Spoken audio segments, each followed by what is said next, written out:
जब जीवन की गति थम जाए, जब मन का विश्वास डगमगाए और जब दुनिया की शोर में आत्मा की आवाज़ खो जाए, तब एक पुकार आती है। हजारों नामों में छिपा एक ही सत्य, श्री विष्णु सहस्र नाम। हर नाम एक शक्ति है, हर श्लोक एक जीवन मंत्र, और इन मंत्रों में छिपा है आज के भारत का भविष्य, आपका आत्मिक उत्थान और संपूर्ण कल्याण। कुछ हजार साल पुराने संस्कृत के शब्द आज के भारत की आत्मा को दिशा दे सकते हैं। श्री विष्णु सहस्र नाम न केवल भगवान के नामों की माला है, बल्कि एक ऐसी दिव्य ऊर्जा है जो हमारी सोच, कर्म और आत्मा को शुद्ध कर सकती है। आइए आज हम शरण लेते हैं उन नामों की जो हमें न केवल ईश्वर से बल्कि खुद से भी जोड़ते हैं। ओम नमो भगवते वासुदेवाय नमः। विष्णु सहस्र नाम के इन 10 श्लोकों का दिव्य रहस्य। सुप्रसादः प्रसन्नात्मा विशुद्धात्मा विशोधनः अनिरुद्धो अप्रतिरथः प्रद्युम्नो अमित विक्रमः। अर्थात जो सहज कृपा करते हैं, जिनकी आत्मा सदैव शांत और प्रसन्न रहती है,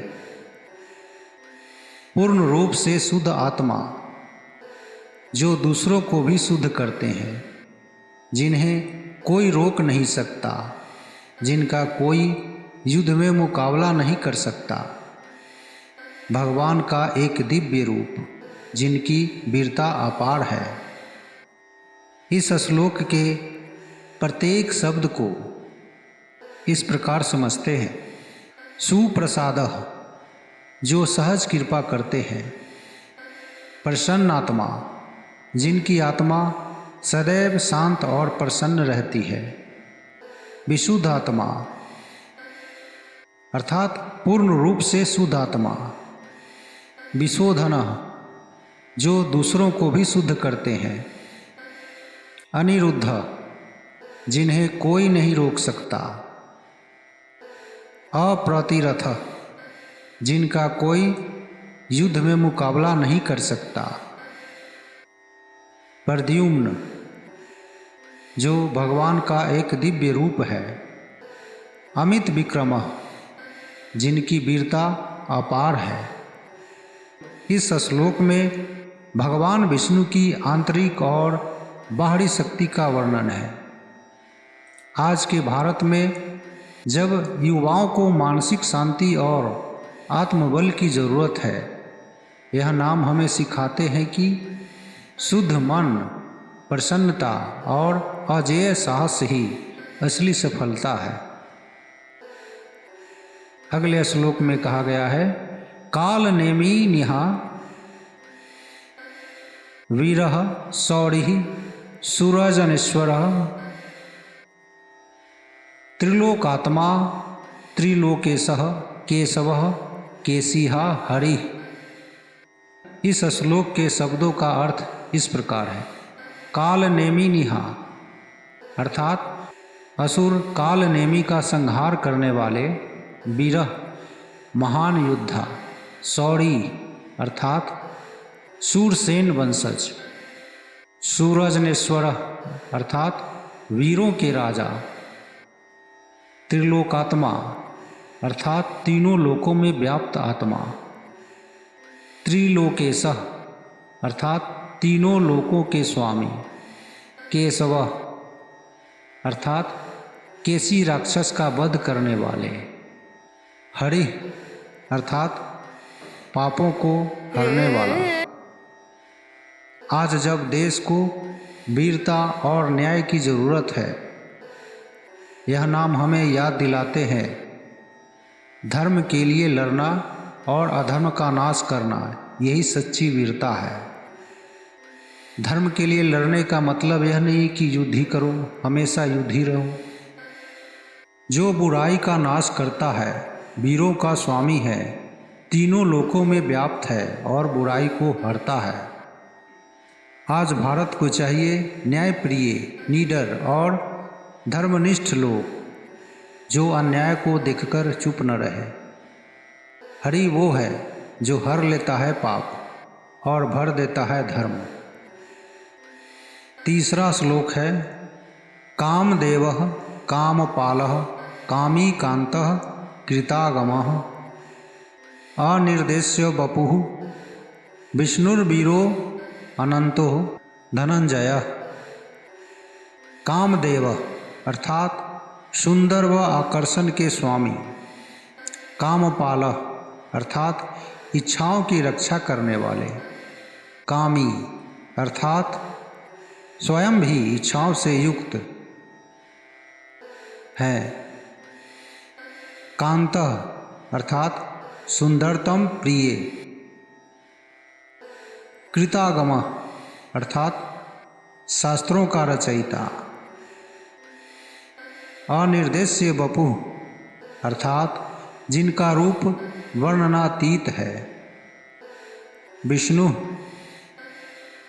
इस श्लोक में विष्णु का अर्थ है सर्वव्यापक, वीरः अर्थात पराक्रमी, अनंतः जिनका कोई अंत नहीं, धनंजय अर्थात विजय पाने वाले, प्रेम का देवता, इच्छाओं का रक्षक और इच्छाओं से परे जो सौंदर्य का स्वरूप है।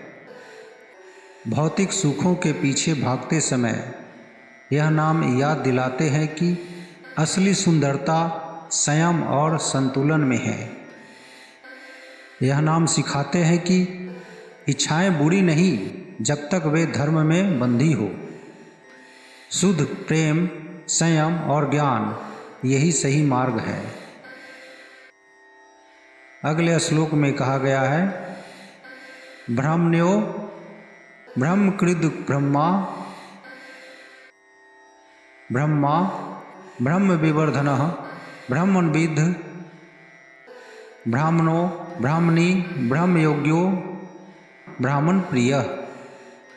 ब्राह्मण्य अर्थात ब्रह्म को प्रिय मानने वाले, ब्रह्मकृत अर्थात ब्रह्म की सृष्टि करने वाले, ब्रह्मा जो स्वयं ब्राह्मण स्वरूप, ब्रह्म विवर्धन अर्थात ब्रह्म ज्ञान को बढ़ाने वाले, ब्रह्मविद् अर्थात ब्रह्म को जानने वाले, ब्राह्मणों अर्थात ब्राह्मणों का रक्षक, ब्राह्मणी ब्रह्ममयी शक्ति से युक्त, ब्रह्मयज्ञ अर्थात ब्रह्म का ज्ञाता, ब्राह्मण प्रिय अर्थात जो ब्राह्मणों को प्रिय है। ज्ञान, गुरुओं और वेदों का सम्मान ही भारत की असली शक्ति है। जो ब्रह्म को जानता है वही ब्रह्म स्वरूप हो जाता है। ज्ञान, वेद और संस्कृति ही भारत की जड़ है। यह नाम हमें पुनः याद दिलाते हैं कि बुद्धि, ज्ञान और गुरुओं का सम्मान ही सच्ची समृद्धि है। अगले श्लोक में कहा गया है, महाक्रमो महाकर्मा महातेजा महोरगः महाक्रतुर महायज्वा महायज्ञो महाहविः। महाक्रम अर्थात विशाल योजनाओं के स्वामी, महाकर्मा अर्थात महान कर्म करने वाले, महातेजा अर्थात तेजस्वी, महोरग अर्थात महान सर्प अनंत शेष, महाक्रतु अर्थात महान यज्ञ रूप, महायज्वा अर्थात महान यज्ञकर्ता, महायज्ञ अर्थात स्वयं यज्ञ स्वरूप, महाहवि अर्थात महान आहुति। हर कर्म को यज्ञ की भावना से करना, यही भारतीय जीवन शैली है। आपका जीवन भी एक यज्ञ है, उसे श्रद्धा से जिए, क्योंकि आपका जीवन भी एक महायज्ञ है। बड़ा सोचो, बड़ा कर्म करो, यही भगवान का संदेश है। अस्तव्यः अस्तव प्रियः स्तोत्रम स्तुतिः स्तोता रन प्रियः पूर्जितो पुरुतामः पशुः पशुपतिः यज्ञः। स्तुति केवल शब्दों से नहीं होती, कर्म से होती है। जो धर्म के लिए लड़े वही सच्चा स्तोता है। अगले श्लोक में कहा गया है, समग्र सुगतः सत्कृतः सत्यपरायणः शूरसेनो यदुश्रेष्ठः सन्निवासः सूयामुनः। अर्थात समग्र जो पूर्णता से युक्त है, सुगतः अर्थात उत्तम मार्ग पर चलने वाले, सत्कृतः जिनका सत्कार किया जाता है, सत्परायण जो सच्चे मार्ग में अडिग है, शूरसेन जिनका शूरसेन वंश में जन्म हुआ, यदुश्रेष्ठ जो यदु वंश के श्रेष्ठ पुरुष हैं, सन्निवास अर्थात जिनका उत्तम निवास स्थान है, सूयामुना अर्थात यमुना के तट पर रमण करने वाले। यह श्लोक भारत की परंपरा, वंश और संस्कृति से जुड़ाव की झलक देता है। आज जब लोग अपनी जड़ों से दूर हो रहे हैं, यह नाम सिखाते हैं अपनी संस्कृति से जुड़ो, यमुना तट की तरह निर्मल बनो।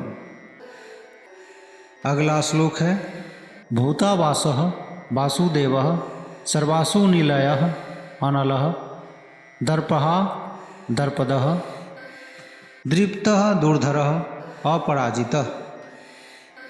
इस श्लोक के प्रत्येक शब्द का अर्थ इस प्रकार है, भूतावास अर्थात सभी जीवों में वास करने वाले वासुदेव, वासुदेव के पुत्र सर्वव्यापक विष्णु हैं। सर्वासुनिलय सभी प्राणियों की आत्मा में निवास करने वाले, अनल अर्थात अग्नि स्वरूप, दर्पहा अर्थात अहंकार को नष्ट करने वाले, दर्पद अर्थात गर्व का कारण बनने वाले, दृप्त अर्थात अत्यंत तेजस्वी, दूरधर अर्थात जिन्हें रोकना कठिन है, अपराजित जिन्हें कोई जीत नहीं सकता। भारत को आज विनम्रता और आत्मविश्वास दोनों की आवश्यकता है। यह नाम हमें संतुलन सिखाते हैं। ना विनम्रता छोड़ो, ना आत्मबल, अहंकार तोड़ो पर आत्मविश्वास बनाओ।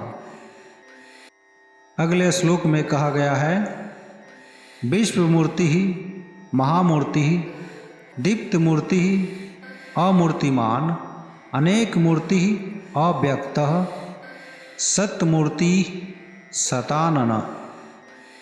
अर्थात संपूर्ण सृष्टि रूप, विशाल रूप वाले प्रकाशमय स्वरूप, जिनका कोई सीमित रूप नहीं, अनेकों रूपों में प्रकट हैं, जो इंद्रियों से परे हैं, जो 100 रूपों वाले हैं, जो 100 मुखों वाले अर्थात अनंत ज्ञान वाले हैं। भारत में आज विविधता को लेकर द्वंद्व है, पर ये नाम बताते हैं ईश्वर भी अनेक रूपों में है, परंतु आत्मा एक ही है।